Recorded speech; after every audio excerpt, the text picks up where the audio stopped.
All right, guys, so this is gonna be the final sound check. So once you're all patched, I'll just do the check 1, 2, and I'll just ask that you give me your thumbs up that you get my signal. Copy that. Is everybody plugged in? Check 1, 2, got a thumbs up in the back, thumbs up in front. Guys, house right. You all plugged in? Great. You good? Perfect, thank you.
Good afternoon, folks. Sorry I'm a little late. I was sort of mesmerized. I was walking out of the office listening to an interview of former General Barry McCaffrey and Bill Cohen, former Secretary of Defense. And before I begin, I want to speak a little bit to what they talked about and the revelations about President Trump's disregard for our military and our veterans. Quite frankly, if what is written in the Atlantic is true, it's disgusting. And it affirms what most of us believe to be true, that Donald Trump is not fit to be the job of president, to be the commander-in-chief. The president reportedly said, and I emphasize reportedly said, that those who sign up to serve instead of doing something more lucrative are suckers. Let me be real clear. When my son was an assistant U.S. attorney and he volunteered to go to Kosovo while the war was going on as a civilian, he wasn't a sucker. When my son volunteered and joined the United States military as the Attorney General and went to Iraq for a year, won the Bronze Star and other commendations, he wasn't a sucker. The servicemen and women he served with, particularly those who did not come home, were not losers. If these statements are true, the President should humbly apologize to every Gold Star mother and father and every Blue Star family that he's denigrated and insulted. Who the heck does he think he is? Is it true? Well, we've heard from his own mouth his characterizations of an American hero, John McCain, as a loser in 2015. Donald Trump said he was not a war hero. I like people who weren't captured. Well, good for him. And his dismissal of the traumatic brain injury suffered by troops serving in Iraq as mere headaches not too long ago. He stood by, failing to take action or even raise the issue with Vladimir Putin while the Kremlin puts bounties on the heads of American troops in Afghanistan. It's a sacred duty. And you're tired of hearing me say this. Those who've been covering me for years know. I get in trouble for saying, but I'm going to say it again. We have many obligations as a government. We only have one truly sacred obligation. Equip and support those who we send into harm's way, care for their families while they're gone, and care for them when they are home. That's the only truly sacred obligation a government has. Duty, honor, country. These are values that drive our service members. It's an all-voluntary outfit.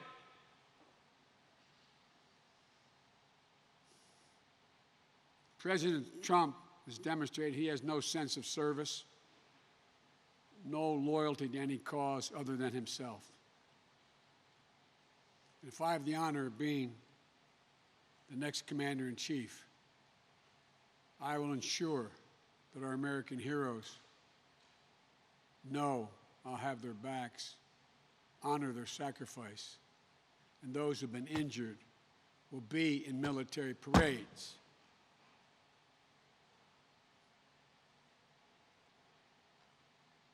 I'm always cautioned not to lose my temper. This may be as close as I've come in this campaign. It's just a marker of how deeply President Trump and I disagree about the role of the President of the United States of America.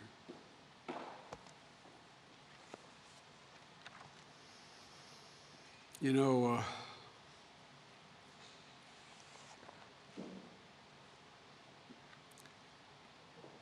the August jobs report came out this morning.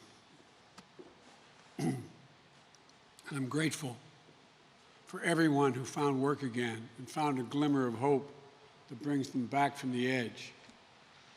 but there is real cause for concern as well. The pace of the job gains in August was slower than July, significantly slower than in May and June. More and more temporary layoffs are turning into permanent layoffs. 28 million people have filed for unemployment. And after 6 months in the pandemic, we're less than halfway back to where we were, with 11.5 million Americans not getting their jobs back. We're still down 720,000 manufacturing jobs. In fact, Donald Trump may be the only president in modern history to leave office with fewer jobs than when he took office. I talked to a lot of real working people. Ask them, do they feel like they're being left behind? Ask them, how do they feel about the economy coming back? You'll find they don't feel it. And that's why I'm here today, to thank Paul Calistro and his team for hosting us at West End Neighborhood House here in Wilmington. Paul, your continued tradition of doing God's work for this community is important.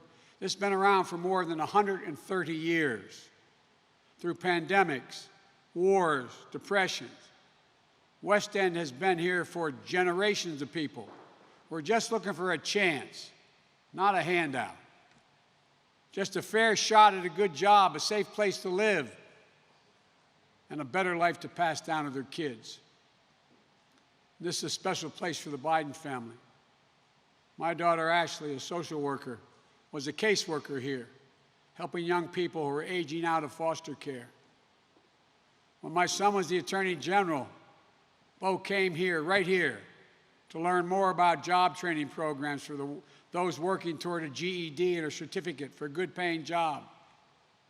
When I was senator and vice president, there were plenty of economists I had around me to talk about every aspect of the economy. But I always think about the people who walk through the doors here, working people, white, black, brown, Latino. What are they doing? Are they okay? I knew if they're okay, as they walked through these doors, the economy was doing okay. If they weren't okay, we weren't doing well. That's what we should be thinking about in this latest jobs report. But the report reinforces the worst fears and painful truths. The economic inequities that began before the downturn have only worsened under this failed presidency. When the crisis started, we all hoped for a few months of a shutdown would be followed by a rapid economic turnaround. No one thought they'd lose their job for good or see small businesses shut down en masse. But that kind of recovery requires leadership. Leadership we didn't have and still don't have. And as a result, economists are starting to call this recession a K-shaped recession, which is a fancy phrase for what's wrong with everything about Trump's presidency. The K means those at the top are seeing things go up, and those in the middle and below are seeing things go down and get worse. It's no surprise because at root of this is the fact that Trump has mismanaged the COVID crisis, and that's why it's a K-shaped pandemic. First, the president's chaotic mismanagement of the pandemic is still holding us back. Compared to other major industrial countries in Europe and Asia, during the pandemic, our unemployment rate is still more than double, while other nations have only gone up by half. Why? Because the president has botched the COVID response, botched it badly. I've said from the beginning, we can't deal with an economic crisis until you beat the pandemic. You can't have an economic comeback when almost 1,000 Americans die each day from COVID, when the death toll has reached about 200,000, when more than 6 million Americans have been infected, when a million more worry about getting sick and dying as schools and businesses try to reopen. We all know it didn't have to be this bad. It didn't have to be this bad to begin with if the president just did his job. If he just took the virus seriously early on in January and February as it spread around the globe, if he just took the steps we needed back in March and April to institute widespread testing and tracing to control the virus, if it provided clear national scientific-based guidance to state and local authorities, if you just set a good example, like social distancing and wearing a mask, it's not too much to ask. But it's almost like he doesn't care. He doesn't affect him because it doesn't affect him or his class of friends. Anyone with a big enough checkbook can get rapid tests on demand. If you don't, you might have to wait in line for hours and wait for weeks to get your result, if you can get them at all. If you have the kind of job where you can work from a laptop at home, remotely, risking getting COVID is very small at work. This job report shows that 37 million people reported teleworking in August. But if you work in an assembly line, or a checkout counter, or a meatpacking plant, or drive a truck, or deliver packages, you're at much greater risk. And the job report shows that more than 27 million workers reported that they couldn't work or lost hours because their employer had to close or lost business due to the pandemic. If you can hire a private tutor or have a live-in child care, you can balance being a parent and remote schooling. If you can't, you have to do your job and be a teacher all at once. Jill and I have held briefings on reopening of school safety 2 days ago. Asking the question is, we hear so many parents call and ask us, educators as well, who feel like they're in an impossible situation. What are they supposed to do with our children when the president has made it so hard for schools to reopen safely? What's the alternative when it's devastating to keep them isolated from their friends and their support systems? I also said earlier this week, to the shock of many, that we lost more cops this year to COVID than on patrol. It's a reminder how an already dangerous job, law enforcement, has gotten more dangerous because of Trump's mismanagement. What may be just as shocking is many other jobs have also become dangerous due to COVID. Being a healthcare worker is now more dangerous than ever. We've lost hundreds of them this year because they weren't protected from COVID on the job. Being a meat packer is more dangerous than ever. So many have died due to getting COVID at work. Work for waitresses and waiters and transit workers all have become more dangerous, with so many dying of COVID. Ladies and gentlemen, no matter what he says or what he claims, you are not safer in Donald Trump's America. You're not safe in Donald Trump's America, where people are dying at a rate last seen when Americans were fighting in World War II.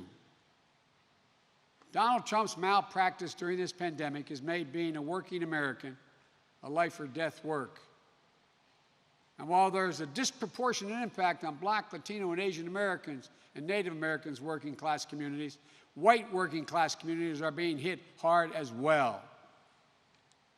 Opioid deaths, for example, are up during the pandemic, another crisis that Trump continues to all but ignore. In the meantime, Trump and his friends have strong views about what the rest of America should do. Quote, cut unemployment benefits to force people to go back to their jobs, end of quote. Defund Social Security and eliminate Obamacare in the middle of a pandemic, end of quote. Reopen public schools without resources or guidance.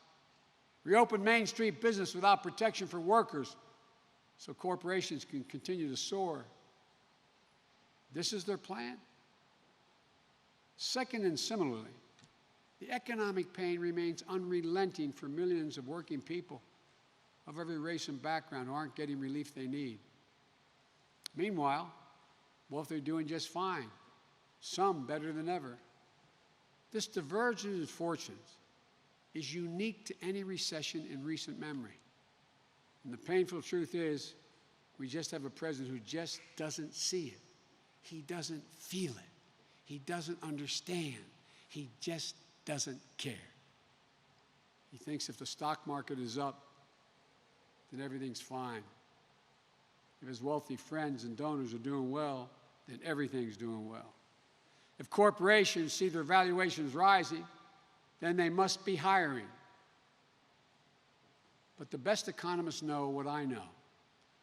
I've learned growing up in Scranton and Claymont, Delaware, up the road, places where folks aren't invested in the market like wealthy Americans. A measure of our economic success is the quality of life of the American people. And if your stocks soar as families teeter on the brink of hunger and homelessness, and our president calls that success, what does that say about what he values? When you see the world in such a narrow prism, it's no wonder he doesn't see nearly 30 million Americans on unemployment. 1 in 6 small businesses that are closed right now. He doesn't understand what life is like for people walking by their boarded up shops. Educators afraid that doing their job, that job they love, will bring the virus home to the people they love. Or a parent searching for health insurance now that the furlough has turned into a layoff. It's no wonder he doesn't see the single mom forced to wait in a 3-hour food line. So for the first time in her life, so she can feed her family, because she's now part of the 1 in 6 households with children that don't have enough to eat. He wants us to believe that we're doing better, to keep it up and not notice that this remains the worst economic situation since the Great Depression. And our country faced a historic divergence in our way of life. Which gets me to my third and final point, and what the American people really need to understand. All the pain and suffering stems from President Trump's failure to lead, his sheer inability and unwillingness to bring people together. He likes to sign executive orders, actions for photo ops, but they're ill-conceived and could do more harm than good. He says protecting renters from eviction. That's what he's doing. But he's not giving them any support to pay the rent when it comes due. Millions of Americans will only be left with the terrible choice between eviction and living in the streets, or paying back rent they simply don't have, when there was an answer offered and rejected.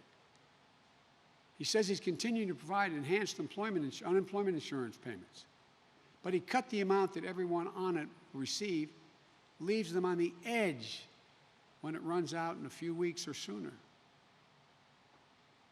He should be doing his job of calling congressional leaders together immediately to get a deal and deliver real results for the American people. This is the first president in the middle of a crisis I've never seen has called Congress into the Oval Office. If I were president, that's what I'd do, and I'd get it done like previous presidents. Rentals, food, unemployment assistance, tens of millions struggling Americans, student loan relief, small business support, and aid to schools and state governments that are going bankrupt. And as long as this pandemic and the accompanying economic catastrophe persist, no one should have their water or power cut off because they can't afford to pay the bill. Bottom line, Mr. President, do your job. Get off your golf course and out of the sand bunker. Call the leaders together in the Oval Office. Sit with them and make a deal. Make a deal that delivers for working Americans and eases their anxiety and pain. In July, I laid out my Build Back Better plan for an economy that works for everyone. Over the next 3 weeks, I'll be laying out the sharp contrast my plan has with the president's non-plans. I'll be asking the American people 3 basic questions. Who can handle the pandemic? Who can keep their promises? And who cares about and will fight for working families? Like the people here at West End, throughout this pandemic, they found their way to keep the center open safely and provide for critical services. No one here has been laid off. They adjusted their spaces for social distancing. They started a lending program to help local businesses, hair salons, and other small businesses. They continued their child care services, which is critical for so many working families. By pure courage, heart, and grit, they never give up and they never give in as to pursue the full promise for America. That's the story of the people of this community and this country. That's who we are. Give ordinary Americans just half a chance, and they never let the country down. They'll do extraordinary things. They'll never let us down, unlike the current president. And unlike the current president, I won't let you down either. That's what this election is about. Helping people unite, get together, move this country back in the direction that we can be. There's nothing beyond our capacity. Nothing. If we just do it together. Thank you all, and I now take your questions. I guess, are you calling on people, or how am I don't have a list, so you go ahead and call.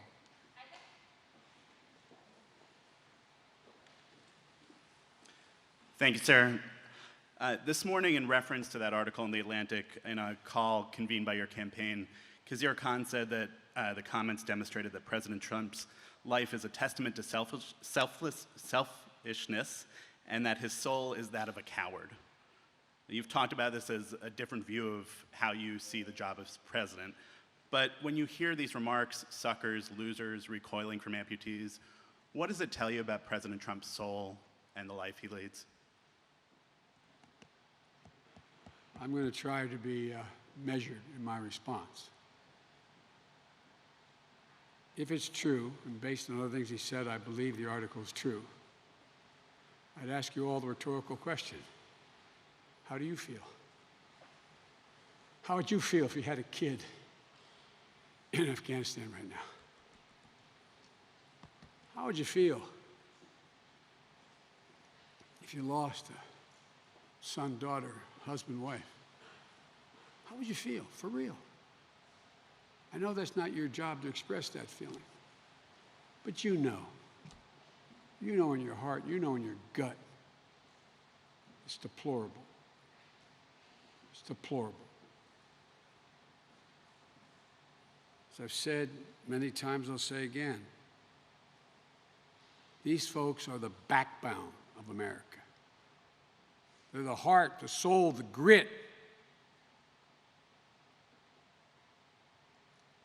That's what patriotism is about.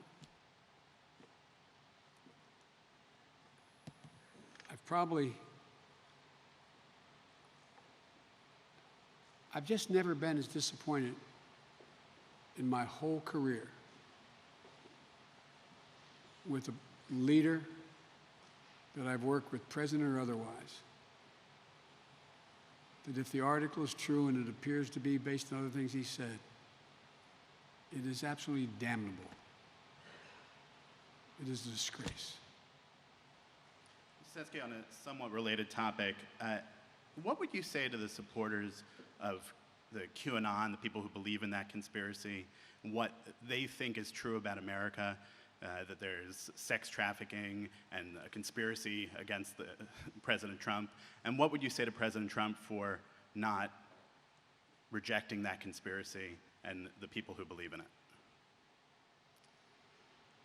I've been a big supporter of mental health. I'd recommend that people who believe it maybe should take advantage while it still exists in the Affordable Care Act. It's bizarre, totally bizarre. And now, have you guys found that plane load of people in uniforms and weapons and flying around? I mean, you know, have you found them yet? Is anybody even from, and by the way, I respect conservative and liberal points of view in the press. Anybody found that plane? What in God's name are we doing? Look at how it makes us look around the world. It's mortifying. It's embarrassing, and it's dangerous. It's dangerous. If the president doesn't know better, which he has to know better, then my Lord, we're in much more trouble than I ever thought we were. It's bizarre. And, you know, this is a case where, you know, I've been surprised, pleased but surprised, with folks I've had political arguments with, like the former governor of Michigan, coming out and endorsing me. All the Republicans are endorsing me. They're rich where I am. That this can't go on. I mean, this cannot go on. It's a deconstruction of a democratic system. They know it. So I just,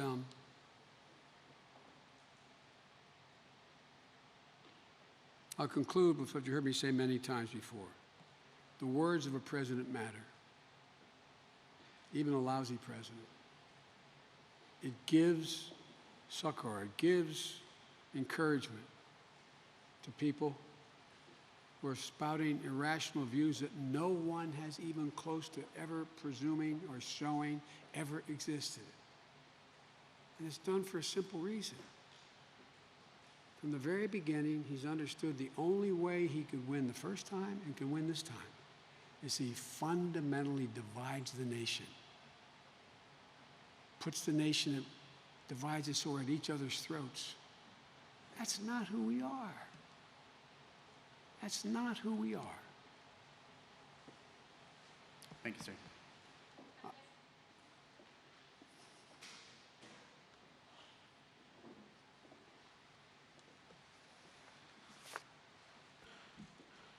Thank you, Mr. Vice President. Last night, President Trump mocked you for wearing a mask and said that this is a sign that you must have some, quote, big issues. He says this even though he knows that, according to scientists and public health officials, wearing masks saves lives. I wonder if you worry that this kind of language that comes from the President of the United States could deter some Americans who are tuning into him to not wear masks. Well, I wear it for reasons it's a big issue. I'm a smart fella. I listen to scientists. This is not a game. Life and death. Life and death. The reports that we're going to have, maybe, there's some reports that say another 100,000 dead, as many as 100,000 dead, more by the end of the year. I mean, I don't get it. I mean, I just, anyway, it's hard to respond to something so idiotic.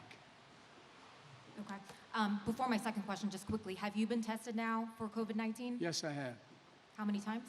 I've been tested once with the deep test, and I'm going to continue to be testing on a regular basis.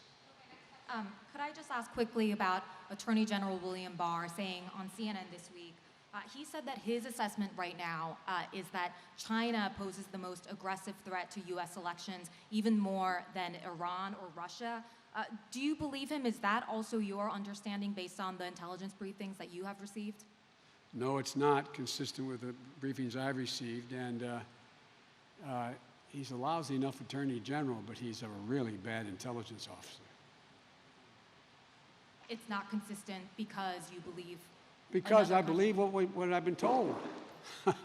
And you all know it. I mean, look, it's, you even have outfits like Facebook taking some, look, it's just, there are a lot of countries around the world I think would be happy to see our elections destabilized. But the one who's working the hardest, most consistently, and never has let up is Russia. And again, it's unfair to say to you guys, but ask yourself the rhetorical question. What is he so afraid of Vladimir Putin about? I mean, what's the problem?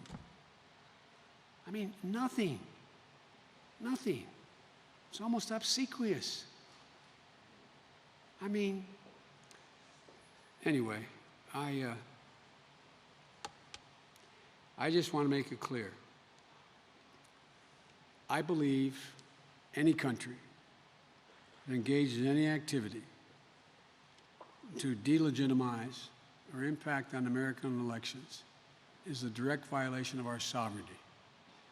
And if I'm President of the United States, there will be a response. Thank you.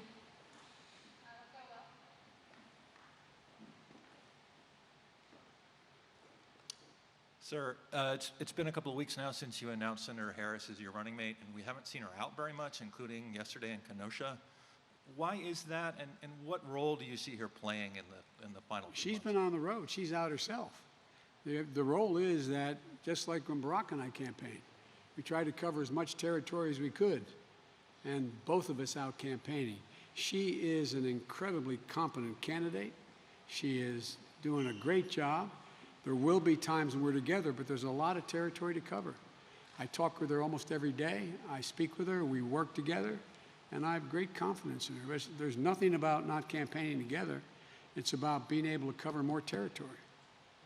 And just as a second question, do you know when you will have another COVID test? Do you have any plan, any future testing coming up? Well, what they're doing is they're going to do it on a regular basis because everyone on my service detail and people who come into the house with me, they're all attested. So I just, yes, sir, show up and put my head back, when they tell me.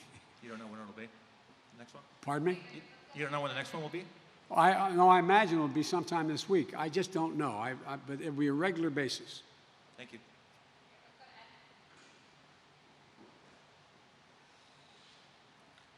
Thank you, sir. Let me ask you about another thing the president said last night. He once again suggested to his supporters that they should consider voting twice if they're in one of those states that can allow you to request an absentee ballot. Say, fill that out and then go try voting again in person. State officials have said it's a felony in some cases. Just curious what you make of it. It is. It is a felony. You're a felony here in the state of Delaware. Look, I mean, how many times does this president have to suggest things and say things where you all don't just write, he's a fraud? Not an opinion. He wanted to, maybe we should delay the election. Maybe we should, write-in ballots are fraudulent, not a single bit of evidence. It just is, and I think it's all designed to create so much chaos that no matter what the outcome of the election is, that it's thrown up in the air. That must be his reason because, he says and does things that no other president that I'm aware of in American history has ever done. And we all go, well, there's another ridiculous, illegal, inappropriate thing he said, but we says so many of them, it doesn't matter. It is, it just undermines the legitimacy of our democratic process, and it's dangerous. You said today is the angriest you've been as a presidential candidate? But you said you're trying to restrain yourself. There are a lot of people out there who are supporting you or are inclined to not vote for the president who would say, why isn't Joe Biden angrier about all of this? Because presidents of the United States should be presidential and should lead by example, as well as make clear exactly where they stand. Getting down in the gutter like the president does, saying things that I'd be inclined if we were behind a barn somewhere, would be a different thing. But that's not the job of a president. The job of a president is to set an example. My anger is real because I must tell you, I carry, and I deliberately didn't bring with me today, Delaware National Guard had a pin made up. That's a gold star that was made up for my son, Bo, who didn't die in the field. And I always carry it with me. And I didn't carry it today because I was worried that if I focused too much on it, that I would engage in some of the kind of language the president has used. But I just think it is sick. It is deplorable. It is so un-American. It is so unpatriotic. And then watching him this morning, while I was shaving and the TV on, talking about he never said anything like that. He honored John McCain. He's the reason why flags were flown at half-mast. Oh, wasn't that noble of him? He's the same guy that when the ship went into harbor, he made sure the USS McCain was covered. You couldn't see it. He's the same guy that denigrated John. He's the same guy who did a similar thing the way he talked about George H.W. Bush, who was shot down in the Pacific. I mean, but he just stands there. It's almost pathological. I've never said anything like that. No one's been better to the military. I've just got to focus on what has to be done, not what he did, what I do from here, what gets done from here. Thank you, sir. Thank you, Mr. Vice President. If I could follow up on Ed's question about voting. We know the president has been attacking mail-in voting. He's even now suggesting his supporters vote twice. We also know that Russia has been trying to sow doubt about this system. Are you concerned at all that this messaging may be working, that your supporters may give up on voting by mail because they're concerned that it may be rigged? Yes, I am. That's why I try not to talk about it so much, because we're playing, the more we talk about, there's two things he wants us to talk about. Is the election legitimate? And the whole country's up in flames. Everything's burning. Law and order. Because he doesn't want to talk about anything at all about the job he hasn't done. And so it's a conundrum. There's a lot we could talk about in terms of the specifics that Russia is doing and not doing. But when you do, all it does is undermine what people think may be the legitimate. What I don't want to have happen, I don't want people reaching the point where you could understand sometimes it's not worth voting. You know, it seems to me that one of the things that I keep trying to say to people is go to iwillvote.com. Figure out iwillvote.com and figure out where you can vote, how you can vote, what's available to you, where you can vote early, where you can vote in person, where it's going to be safe for you, etc. Plan now. Plan now. But the more chaos that is sown here, it's going to disincline people to show up. And in a sense, every time I speak about it, I feel like I'm playing at his game. I mean, is that, not that you agree with me, but does it make sense what I'm saying? That's what so I think that's all part of the deal.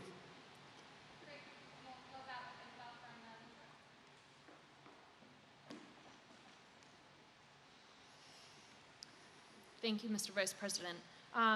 Going back to the jobless report from this morning, you had acknowledged that less than half of the 22 million jobs that were lost this spring because of the pandemic have been recovered. What do you think the 1.4 million added back in August says about just the general direction of the economy? I think any job added back is positive. I think it matters to the people who got that job back. You know, maybe you all were raised in households like I was, where the mom or dad was losing a job because of the economy or what's going on in your community. You could feel the tension, unease in the household, just everything, you know, worrying about whether you can provide for your family. And along the way, also, look at the people who you've got, you know, a couple million people out there, close to, who are part-time workers who still can't make it, but are listed as employed. And a lot of them also are in the process of wondering whether or not, I mean, there are a lot of people lined up in food lines. They're the people, many of them, who have lost their health care, their health care provided by their employer. They're the same people who are out there worrying, if this president is able to win in court and wipe out the entire Affordable Care Act and all the 100 million people with pre-existing conditions won't be able to get insurance even if they had the money. And I mean, it's just the anxiety is enormous, is enormous. And look, again, I'm not being solicitous. Among the brightest people I've dealt with my whole career have been the press. Not a joke. You're all extremely well educated, you're well read, you have significant backgrounds, and the vast majority have tried to report the news, not just opinion. But I can't believe that you don't feel the same, not Democrat, Republican, okay? You don't feel the same anxiety because you got a brother or a sister, a mother, a father, a son or a daughter who's going through what you're not, what we're not.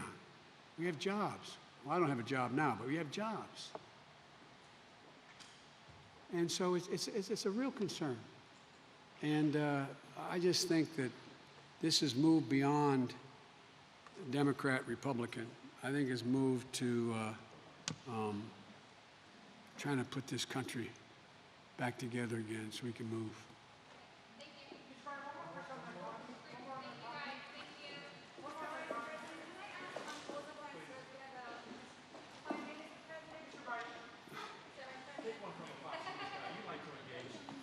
I like to President, engage. if I may ask, President Trump has just announced a Kosovo and Serbia deal, and as part, President Trump has just announced an economic normalization deal between Serbia and Kosovo. And part of that deal is Kosovo and Israel having diplomatic normalization. You have stated that you support a two-state solution in the Middle East. Would you support more Muslim-majority countries normalizing relations with Israel, even though it may mean that the Palestinians will lose leverage in their fight towards a two-state solution? Well, first of all, I don't know what the deal is you're referring to, okay? What I have argued relative to Serbia and Kosovo is that Kosovo should be an independent country, not a part of Serbia. I've spent a lot of time there. And so I don't know how, I assume that would reinforce that independence, but I don't know based on what's being said. I think normalization of relations among countries is by and large, in almost every instance, a good thing. To have a Muslim majority country normalizing relations with Israel in a generic sense seems positive to me, but I have to know the detail of what's happening, what's going on. And I don't know that, and you may be right, that would cause the Palestinians to lose leverage in a decision on a two-state solution. I'd have to look do you at it. support more countries recognizing Israel? Oh, I do. Absolutely, I do. I do. And I think that's the thing, recognizing Israel as an independent Jewish state. I think that's important. And, but it also, I believe, that Israel has to be prepared to work toward a genuine two-state solution. Thank you all very much. Thank you, Mr. Vice President.